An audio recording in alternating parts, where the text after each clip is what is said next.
Welcome to the XY Advisor podcast. To join a global community of financial advisors sharing and learning with one another to drive the positive evolution of financial advice, head to xyadvisor.com.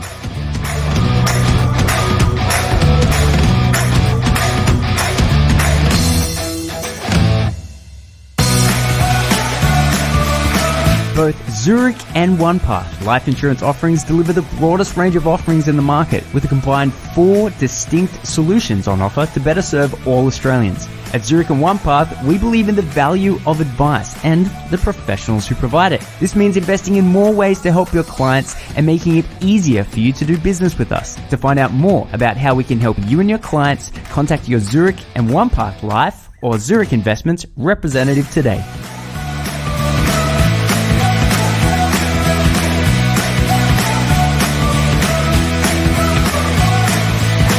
G'day, how's it going? What do you know? Striker like Clayton here from XY Advisor, chatting with Maria, who's the head of mental health and wellness at Onepath in Zurich. Thanks so much for coming on. Awesome to be here. Thanks for having me, Clayton. Hello, everyone. Yeah, it's been a really cool series to do. I personally have learned a lot. This has been a really big topic. You know, I guess it's not so much taboo these days, but it's still, I needed to sort of walk into it with a little bit more professionalism than probably how I approach most, series. This came with a certain weight to it that I didn't want to mess around with because of how important it is. In financial planning, we've had 12 or so reported, at least, suicides from advisors. So I know it's a topic that advisors are finding interesting. It's also, during my study for this series, I also went back and read the APRA sort of why they stepped in the first place because the reinsurers were considering leaving the country essentially. So there's been some big things come about from this, and so I couldn't sort of just walk in as lapsy-daisy as I normally do. I really and this has been an amazing series of some phenomenal speakers around the world. And to have someone in the industry as experienced as you to help wrap it up is really cool. So I was thinking maybe we could just start with a little bit about what you see as your role, because it's a very unique role in the industry. You don't really see this a lot. So how do you see your role within the industry?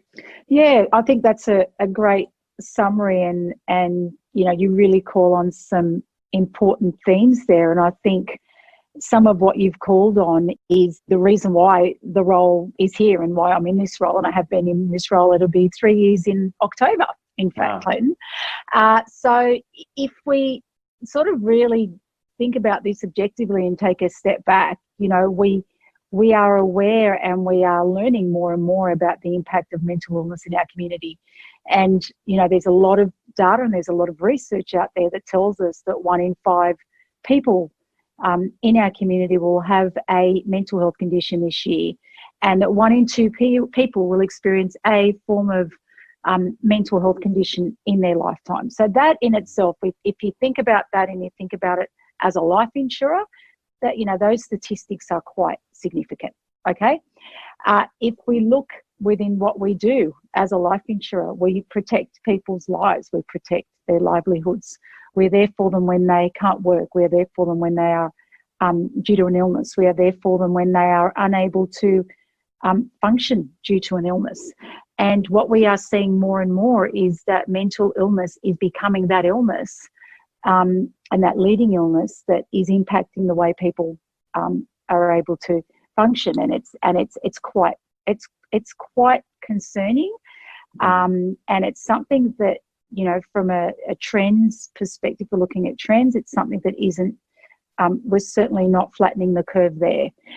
So as a life insurer, and my role within the life insurance business, and even I like to think that we work collaboratively as a life insurance industry, is really what more can we be doing in terms of mental health solutions for customers, in supporting advisors to support their clients, from a group insurance perspective, so that we are ensuring that where we can assist people that are coming in on claim for a mental illness, that we are doing the best to support them in a caring, compassionate way and making that process quite easy for them.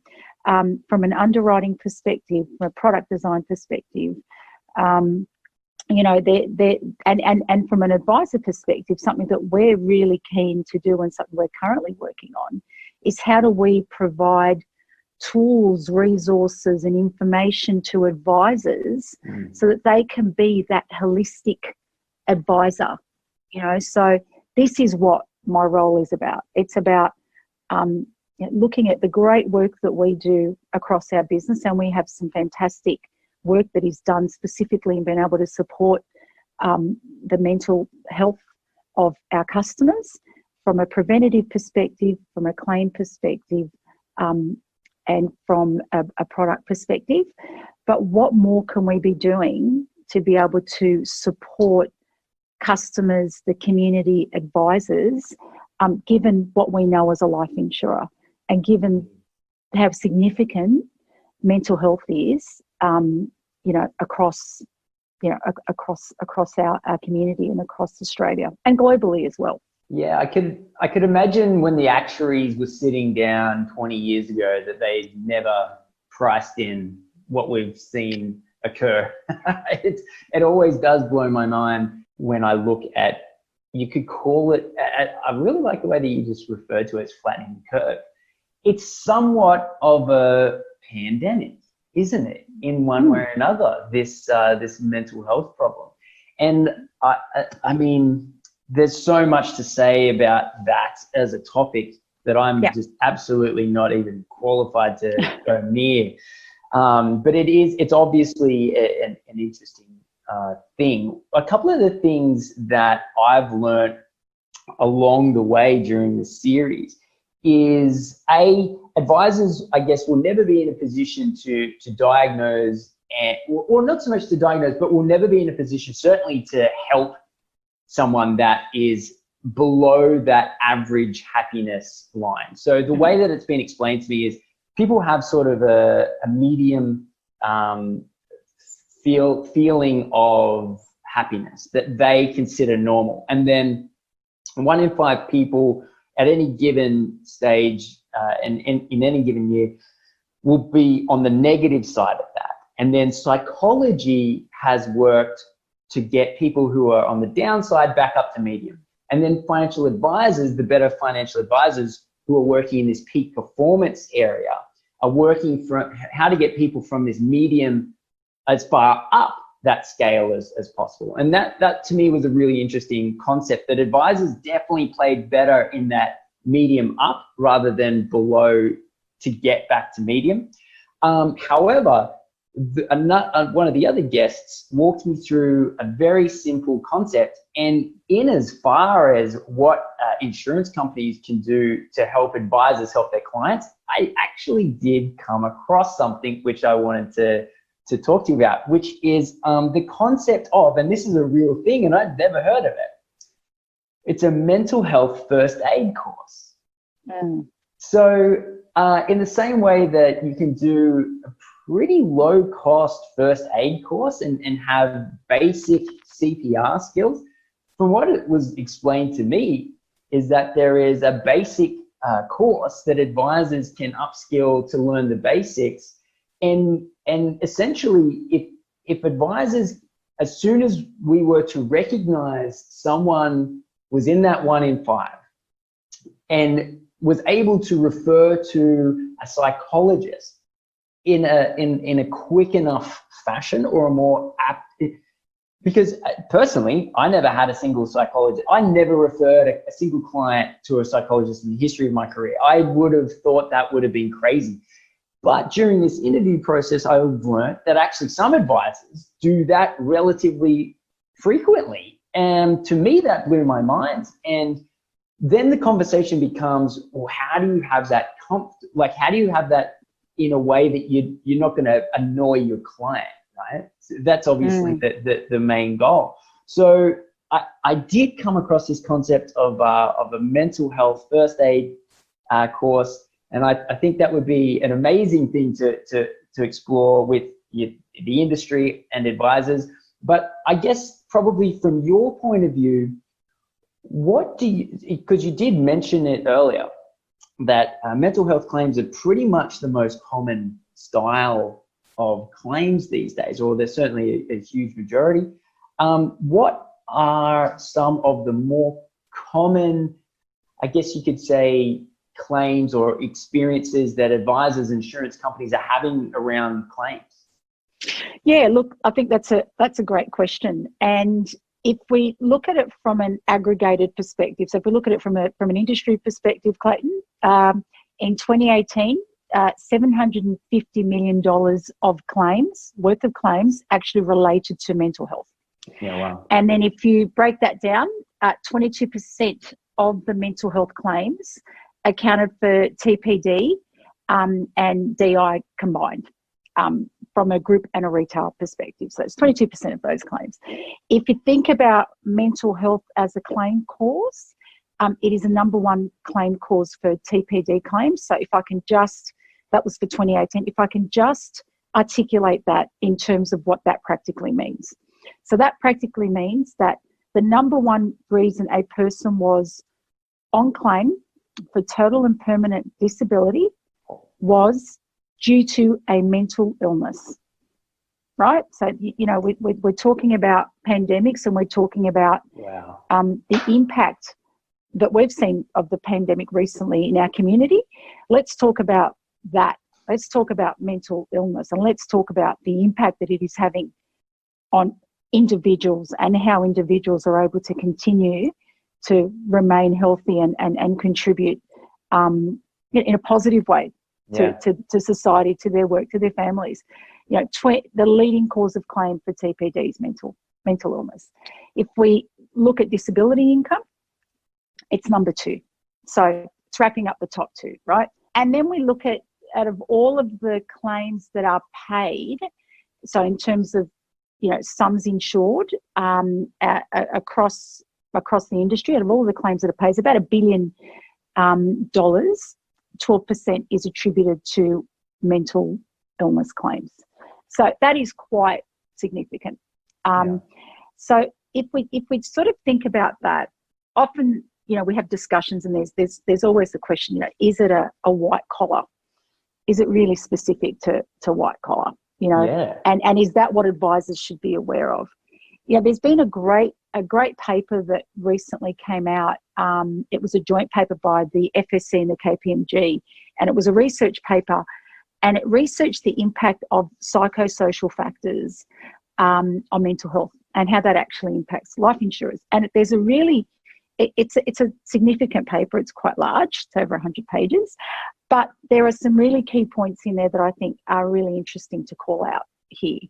And when we're talking about workplaces, depending on who you have as your clientele, so if you're an advisor that does have a lot of clients that are, you know, perhaps self-employed, or perhaps they do work in the white-collar professional services or blue-collar, that will probably skew what you see from a claims perspective.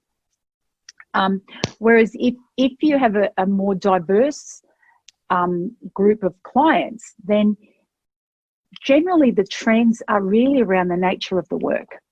So it's really around that link between the quality of the management in the workplace, the effort and reward balance, you know, whether the workplace is a workplace where the demands are quite high, but then, you know, the support and the organisational structures that kind of nurture and provide guidance are weak, could impact that as well. If I take a further step back and just think about, when we look at our claims and our book of claims, what are the key call-out biopsychosocial factors? So what are the factors that could be linked to, you know, factors outside of the actual diagnosis itself? What we're seeing, our workplaces are the leading cause of claims. So whether that is workplace stress, bullying, burnout, whether it's, there might be an element of some performance management there for a small number, whether it's that idea that I just shared with you earlier around the support structures that are available within the workplace. We're seeing workplace as a leading cause, right? Then you go down further and you see that things like relationships, financial stress, grief, caring for a sick child or an elderly parent, family history, and alcohol and drug abuse come into it as well. So when you kind of take a step back and you look at those things, the question that I often ask myself is, are any of these pertinent to white collar or blue collar professions? It depends. It really depends, right? You could say, I worked in law for a number of years. It was a very, very stressful environment, extremely stressful, but I really felt valued. I felt like a valued member I felt valued by the firms that I worked for. I felt valued by the clients that I supported. And I just felt like, I worked hard, but I really felt valued. Yeah. Does that necessarily mean that every lawyer feels like that? Possibly not. Do they have that in every law firm they're working? Possibly not. So it's very hard to be, very specific about it's white collar or not. But when we look at our book of business, historically, we probably have a predominance of males, white collar, self-employed, mid-40s, burnout, breadwinner as the bucket of, your typical claimant for an IP mental illness claim. Really? But that is reflective of our portfolio as well, because that is traditionally who would have acquired life insurance or who could have afforded to have acquired life insurance. If we did see, on the blue collar side, there were more accident related claims, yes. or other factors. But I think that's kind of, blurring a little now. I think it's sort of balancing out a little now. And we are getting obviously more women that are breadwinners that, are wanting to have life insurance to protect their family and obviously their livelihoods too. So that is going to change over time. So this is in relation to a point in time that is reflective of what that portfolio looked like. It's also, I think it's probably worth noting that, when we look at suicide in Australia, 3/4 of suicides are men. More women attempt suicide, but more men die from it. And you did talk about the statistics around advisor suicides. I haven't been able to understand or get more information about those, and it is a very personal matter, and it's not something obviously that I'm wanting to delve at an individual level. I'm trying to understand if there's any geographical trends or anything that, where, we could provide support as an industry to people that are specifically impacted. The numbers are, I think one is one too many is my personal view. But trying to validate those numbers has proven to be challenging just in terms of trying to understand, what is it that we can be doing to provide support to financial advisors. That's been the basis that I've tried to understand that further. We haven't been able to, as I said, validate that. But that aside, it is an issue. It is a greater issue in men, and we're seeing that in our community. And that aligns with what we are seeing, in terms of our claims as well. Yeah. Yeah. The stats around the advisor suicides, as you've mentioned, have been very difficult to get hold of. I've been asked a bunch of times if we have access to the research, and we don't. I think it was a little bit hard and fast. I think whichever journalist sort of came out and said that. I don't think there's a lot of information behind it, so it is difficult to find out. But yeah, it's undoubtedly a thing, which is why I guess I wanted to give this series for the respect it deserves. In terms of what the industry sees, or the insurance companies see, or Zurich Onepath see, in terms of rehabilitation. Because as you just mentioned, it's the number one claim for permanent disability, and it was number 2 for income protection, so temporary disability.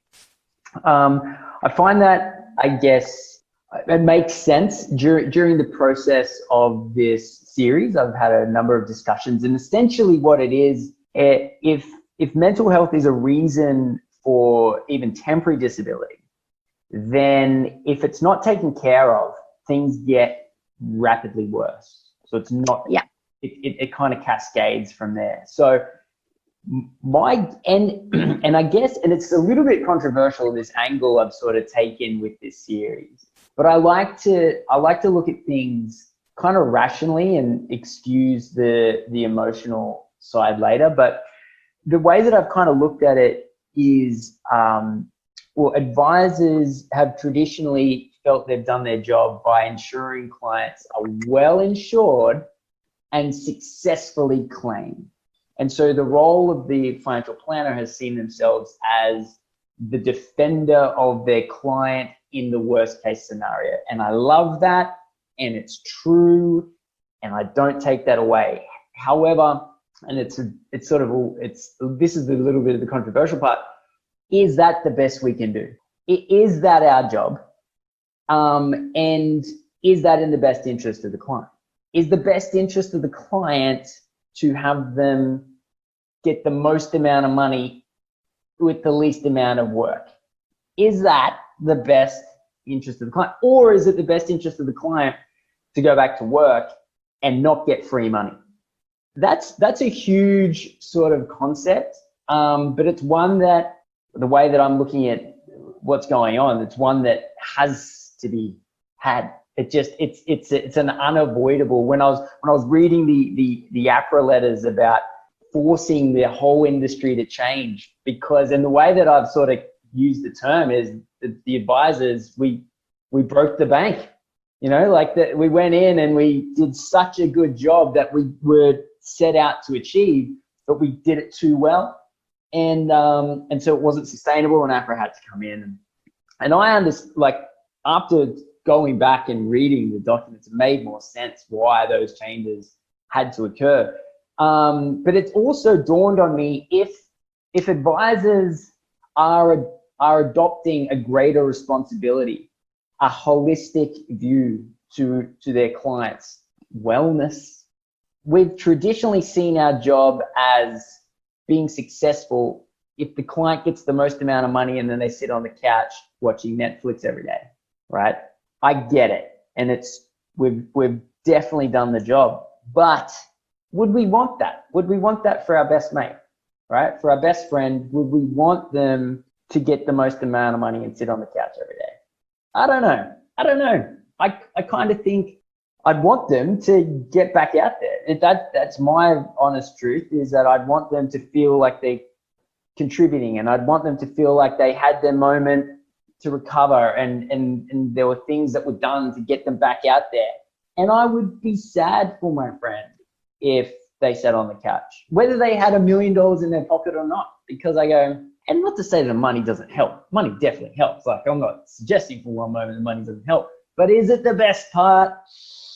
I don't know. And the industry, the whole system's kind of skewed to, well, if I can get 2 doctors to say that my client is so burnt out that they never have to work again, then I'm successful at my job. It's tough. It's such a tough, it's one of those, it's the fringe of all of these competing things, right? Like, how do I see my job as a financial planner? Is it to get the most amount of money for the least amount of work for my client? Is that the job? Or is it, which is what I'm kind of alluding to, is it more than that? Is it to help them get back out there? Is there a chance that, talking about product development, is there a return to work bonus? You know what I mean? Like, I don't know how we can monetarily feel like the advisor has done their job to get the person back to work, but we've got to change the levers, the motivation levers. Otherwise, the problem won't go away. And I think as advisors take on a bigger responsibility in clients' lives, and it's happening all over the globe. Like, I've been having these conversations with people all over the world. Advice is in the middle of it's becoming a profession in front of our eyes in real time. And these kind of hard questions are a part of it. And I know there's going to be many advisors who are like, no, Clayton, you get them the cash, you sit them on the couch. And I respect it. I do, because I can totally see how that's hitting some KPIs. However, if I adopt a greater responsibility for my client, then I've got to be kind of considering how I can get them back living a good life. And that is a very tricky thing, but I think it's something that we've got to figure out how to motivate both the advisor and the client to make happen. Yeah, look, I just as you were talking, I'm sort of reflecting myself on a number of times I've thought about this or conversed about this with someone. And, you know, if we just think quite broadly, and this is really thinking outside of the individual, but just thinking quite broadly, the experts tell us that the best place for someone with a mental illness is the workplace. It is a place where they have a purpose every day. Yeah. Even with COVID, you know, and I'm at home, I still get up in the morning and I get out of my home clothes and I get into something, I won't say a suit, but I get into something that tells me, Maria, you're going to work, right? And I know that is my purpose for the next however many hours. Yeah. Right. So and I suppose the challenge for me in this role, you know, working for a great brand like Zurich, and obviously from a Onepath proposition perspective, is that as an insurer, when I say that, the best place for someone with a mental illness is the workplace, where they have a purpose, they are supported, a good workplace, right?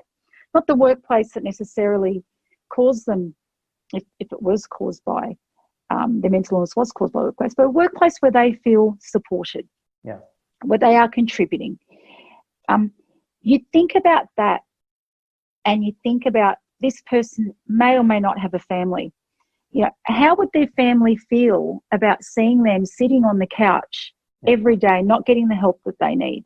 Okay? How would their family feel about seeing someone that had a purpose every day no longer have that purpose?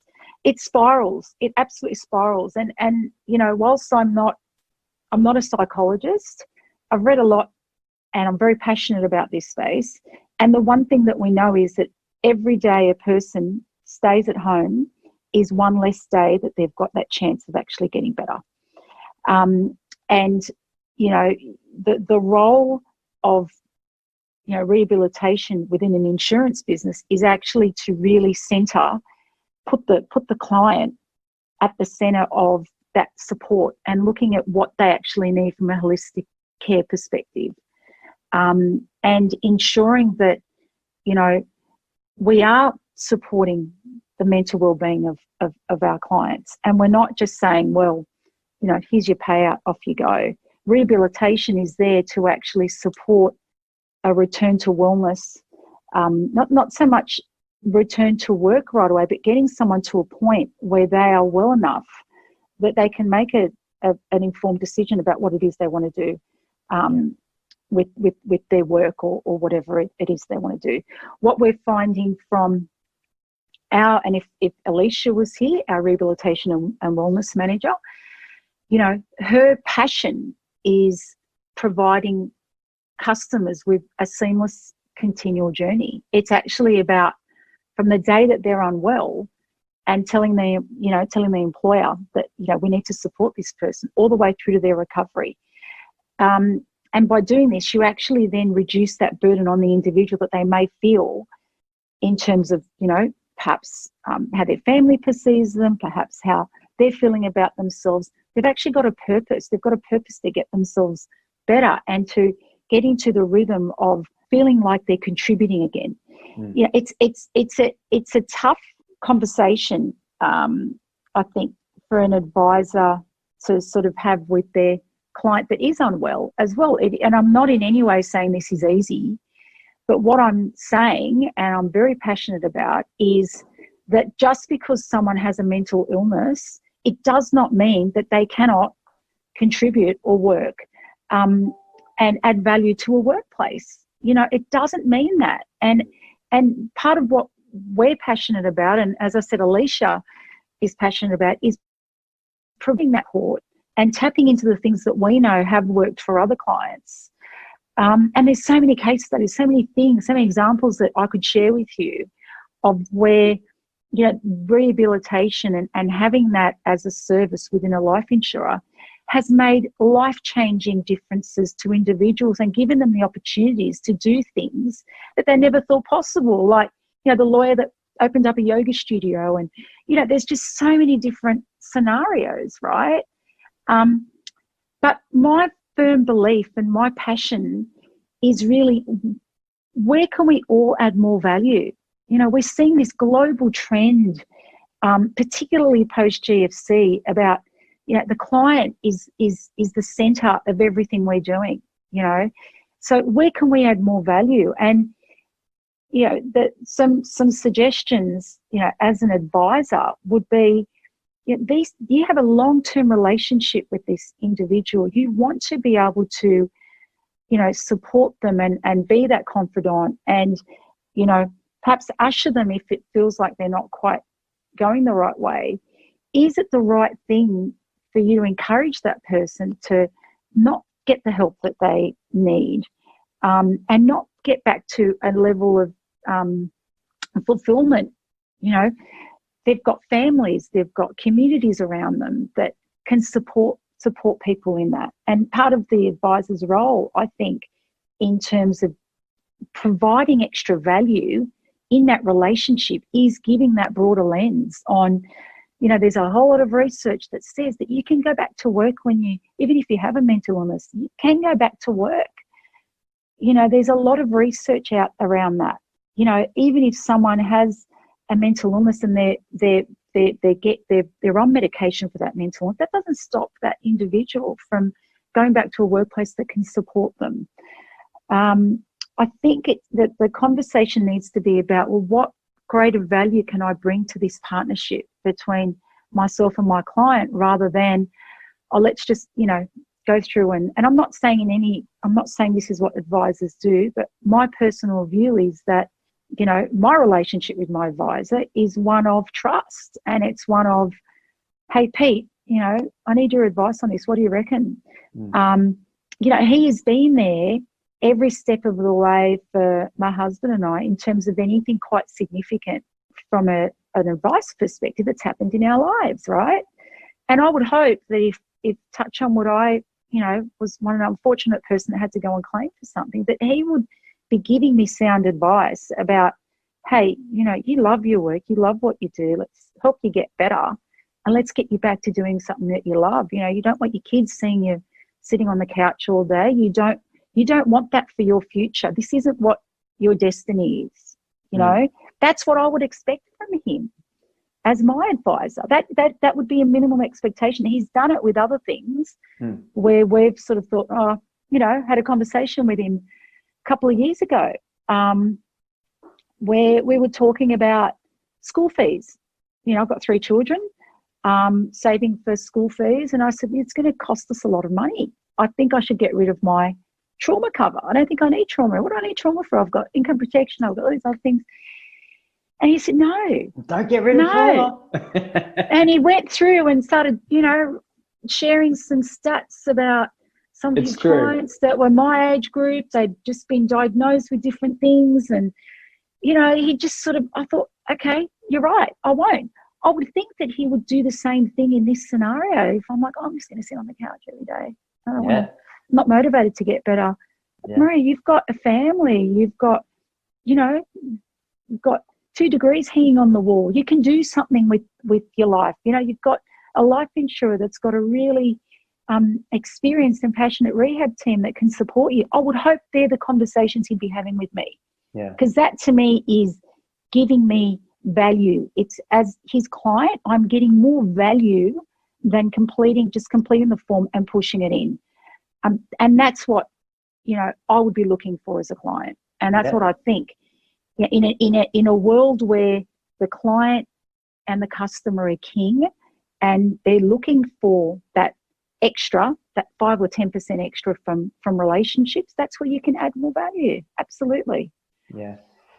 Insurance companies are in such an interesting situation if you think about it, because they've probably got more data, more actual accurate data on mental health, side effects, returning to work, quality of life, and yet there's an implicit sort of conflict.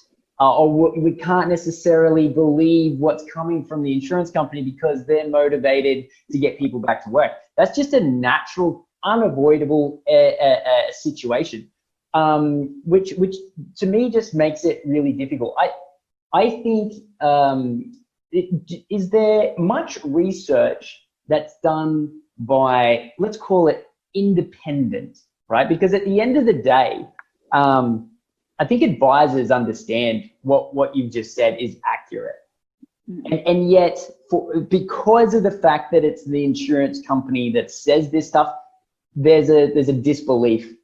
What sort of data? Now, for example, during this series, we've gone through the ACE study, the ACE, which is about early childhood trauma events. And that was actually conducted by an insurance company some time ago, maybe 20, 30 years ago over in the States. And it's been used by welfare workers to understand that early trauma creates long-term problems in life. But the thing I find really interesting about that is that social services uses results derived from an insurance company. And it doesn't surprise me, because undoubtedly, because capitalism dictates that insurance companies are going to have the best data on this. So what other, I guess, which, and again, the reason why I make that point is because if other industries can trust insurance-related research, it boggles the mind that advisors would even consider that it's not accurate. So is there any, I guess you could say, independent research that hasn't been done by insurance companies that advisors can go look at? Because while I sit here and listen to you, I personally believe what you just said. And from the series that I've just gone through, it sounds accurate and true. How do we get past the disbelief that comes with the inherent conflict? Is there any other existing independent research that people can look at? I think there's a lot of research out there about the benefits of good work. I think there is a lot out there. There's a number of different research papers. I mentioned earlier the combined KPMG FSC research paper around the BPS, the impact of psychosocial factors on mental health and their implications in life insurance. I would highly recommend that research paper. Yeah, it is actually... I'll send you the link to that. Please. No issues. So what's the link. What's BPS? So when you're talking about BPS, you're talking about the biological, the psychosocial factors. So these are factors that are either linked to someone's biology, so how they their genetic makeup and factors that they're exposed to. It could be linked to their particular workplace, or it could be linked to their social environment. So it's taking into account all the different things that are going on around this individual, besides their medical condition. Yeah. And what this paper does is it's a lengthy research paper, as I talked about, but it talks about how these factors have actually it actually gives a nice summary to start with around sort of what biopsychosocial factors are, which is good to understand. The different types of models that are adopted in terms of assessing mental health. And then it talks about sort of the impact of mental illness in workplaces. And it's all based on literature. So there's actually a literature review that sits behind a lot of this research. So it talks about things like what the common mental health disorders are, being so depression, anxiety, substance abuse. It shares what the workplace and interpersonal psychosocial risks are. And that's, well, what is it that could be happening in a workplace, as I talked about earlier, in relation to, high work demand, low reward, not enough support for individuals in the workplace, high stress, low reward, those sort of factors. It talks about the impact of the absence from work, and why sort of return to work is valuable. Awesome. So it's quite a good research paper. Aside from that, there are a number of papers that have been done sort of by some of the community groups. But the one that I suppose the one thing that I like to mention is that, you know, there is actually a treaty that you can sign up to, which we're a signatory to, which is centred around the benefits of good work, and it's the Australasian Faculty of Occupational Environmental Medicine's consensus statement. Wow. That we are, and it's on the health benefits of good work. So, that was a mouthful. Australasian. So, Australasian Faculty of Occupational and Environmental Medicine's consensus statement on the health benefits of good work.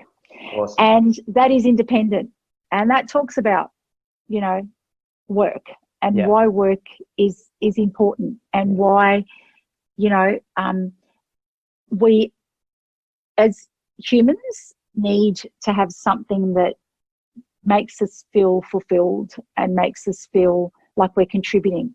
And work is different things to different people. You know, I'm not by any means saying that a stay-at-home mum doesn't feel fulfilled. You know, they're totally busier than most of us, right? But they have there's a purpose there every day. Of course. You know?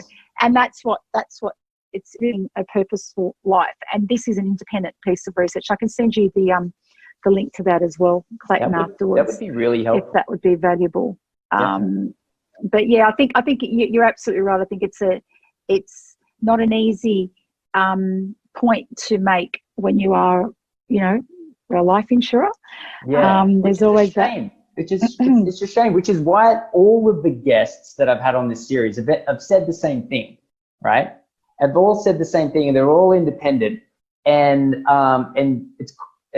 insurance has all the best data on this, but then it just comes with an inherent conflict, which it's an unfortunate reality, I guess, that would go through everyone's mind. But personally, from what I've looked at, it seems legit. It does seem legit. And if you think about it, even from a rational point of view, if your mate was stuck on the couch every day, it's not going to be the best outcome for them. I don't think it's highly sort of controversial, but I guess I wanted to understand from the insurer's point of view what kind of independent research. So thank you very much for touching on that. And then I guess the last thing would be, there's something really specific that I've been considering during this mental health series, and I could imagine this would be quite common. And so, and it's a tricky scenario. So let's imagine someone's getting bullied at work, and they don't enjoy the job, and they don't enjoy the people that they work with. Now, how do we rehabilitate someone back to an environment that they don't enjoy? I would imagine that's kind of, if not for that, I think that would be the only environment where we wouldn't be able to solve the problem accurately first time around. What's the insurance point of view when someone's in that position? Yeah, can I answer that with a case study? That's a real life case study. Yeah. And I'll just change a couple of little things around to protect the individual, but this is actually a case study that we received an award for. So we received an Australian Insurance Award that was actually nominated by one of our clients via her advisor. So I'm going to share this case study with you, and that will kind of answer the question. It's always good to do it by example. So, you know, we had, let's call her Emma. We had a lady called Emma who was actually in that very situation, in a very stressful workplace, which she wasn't enjoying. She liked the work that she did, but she just found the environment very, it wasn't supportive. It was quite conducive to almost, being toxic. She did feel at times bullied, and she had a history of mental illness. So I think that in itself, didn't help, because she really needed a more supportive and nurturing environment. So she was someone, though, that really wanted to work, so really didn't want to stop working. She came on claim because it just became too much for her, and it brought back some of her historical prior mental illness, anxiety, predominantly anxiety and stress related. So she is a person that, understood that environment wasn't helpful for her, but also knew that she needed the balance of work. So she was feeling conflicted. So when she came to us, we offer a nurse to complete claims forms for mental health claimants, or a nurse or a healthcare professional. So that took away the burden from her having to complete a form to tell us how she was feeling. And you kind of think about forms at the best, and sometimes, I don't know about yourself, Clayton, I don't like forms. Yeah. I'd rather have a conversation than fill out a form. Yeah. That's just me, right? And I usually put things in the wrong boxes, and I've got to, anyway, I digress. But, I'm one of those people that are like, what do you mean? My name needs to go on top, not on the bottom. So we've got a nurse helping her complete the claim form. And we could see that, that we could understand from that things like, I want to work, but I just can't. You kind of get things from that that you don't get from a form. So the nurse then referred her to a service that we have, which is centred on cognitive behaviour therapy. So it's really centred, it's a health coaching service that is centred on trying to replace some of those unhelpful thoughts with helpful thoughts, unhelpful actions with helpful actions. Really quite, trying to get into the psychology of what's going on, but doing it in a very unobtrusive, it's phone-based, and it's very, very supportive. So she went through, Emma went through that as well.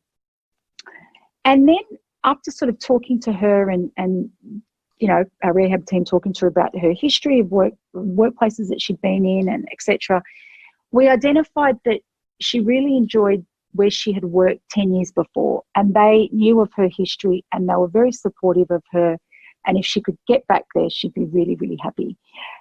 And to cut a long story short, that's actually what happened. Wow. She went back 2 days a week, then she went back 3 days a week, and then she sort of worked her way up to a level of work that she was comfortable. Wow. So I suppose what I'm saying is that the aim is to get people back to good work. Yeah. Right? Yeah. And whatever that good work looks like. And our rehab team has, business coaching programs. They have, get yourself, retraining programs. They have, back to work and wellness programs around it. There's so much there that can be leveraged. The aim isn't to put people back into a workplace that is going to then cause the same issues that they had before. But that doesn't mean that workplace can't adjust themselves and adjust, the reporting lines or whatever it is to provide a supporting and nurturing environment, because every workplace should be mentally healthy, Clayton. Every workplace should have that, support for people that are unwell, just like they do for OH&S and like they do for other things. This is a minimum requirement. So that's my personal belief. But yeah, absolutely. The person needs to be able to go back into an environment where they are supported. And that is part of our role as a life insurer. Absolutely. Do you find, that's really interesting. Do you find advisors use the services as much as you would expect? I think it depends on the relationship they've got with their client. I think it really depends on where the client is at from their health perspective. It depends on their motivations and how they're feeling about their overall health.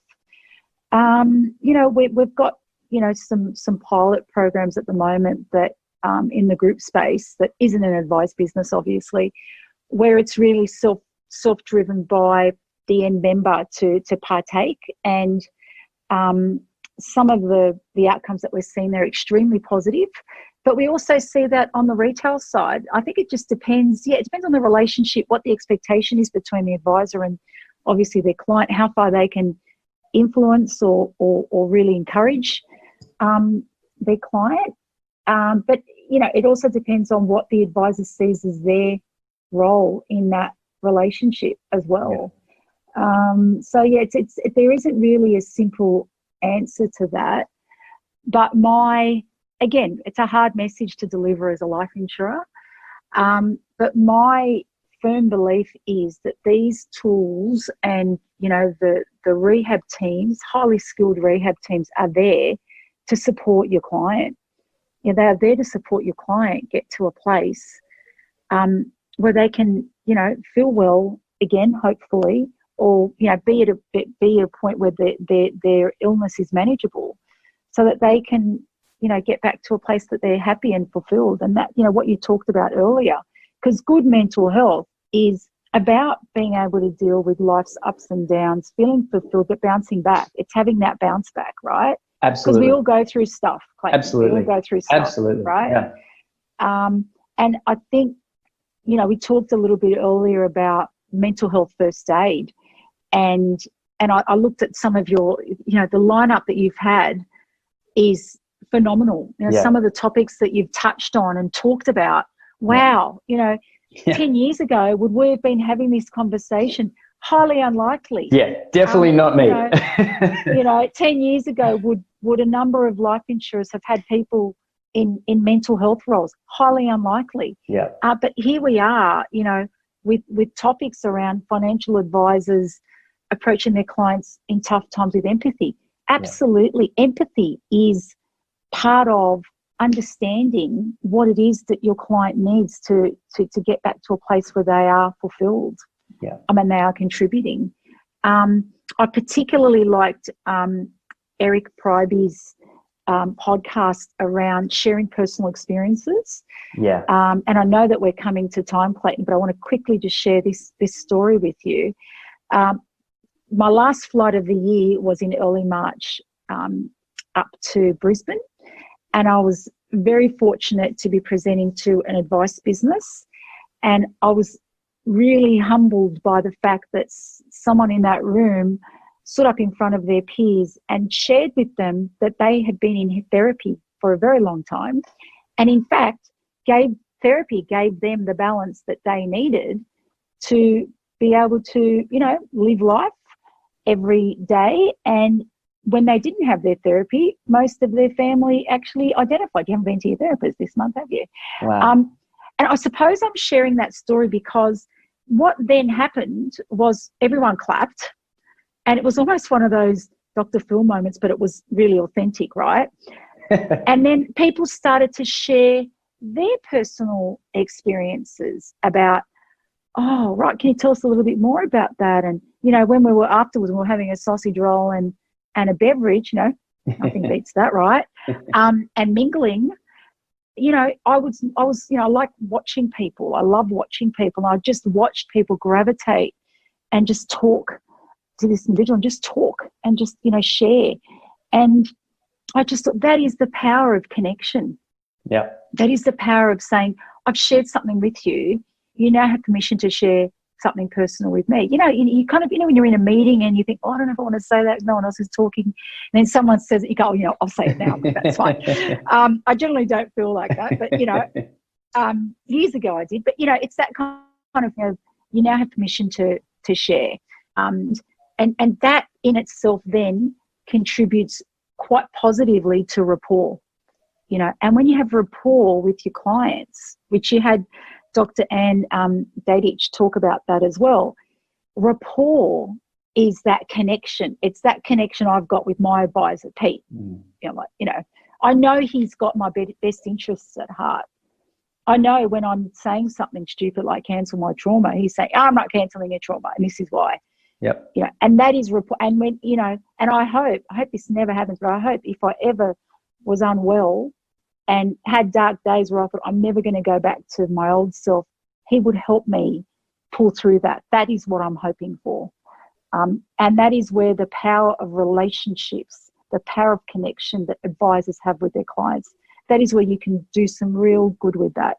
And I really do encourage advisors to dig deep in that space and you know, add greater value. And you know, when you add value, that relationship is irreplaceable. Absolutely. My advisor, irreplaceable. And from an advisor's point of view, I mean, it just makes so much sense to get a client up and healthy again, because realistically, a successful advisor means we have happy and healthy clients. And obviously, it's not the advisor's responsibility to make sure that none of their clients ever have a mental health problem. But it certainly is the responsibility of the advisor to overall to get as many clients to a better position than they would have been without them. So, I mean, insurance is a tool if things go awry, but yeah, I think advisors taking on a bigger responsibility to ensure we don't even need it is the future. And so, look, Maria, thank you for coming on. I really appreciate you taking your time to give this series the wrap up that it deserves. It's a very intense topic, and I think talking about it makes things easier. It's been at different points about advisor health. It's been at some points the health of the society, and it's certainly touched on the health of our clients. So it's been a great tour of podcasts that it's been awesome to work with Zurich and Onepath on this. So thank you so much for coming up to wrap it all up. Really appreciate your time. Thank you for the opportunity. All the best, everyone.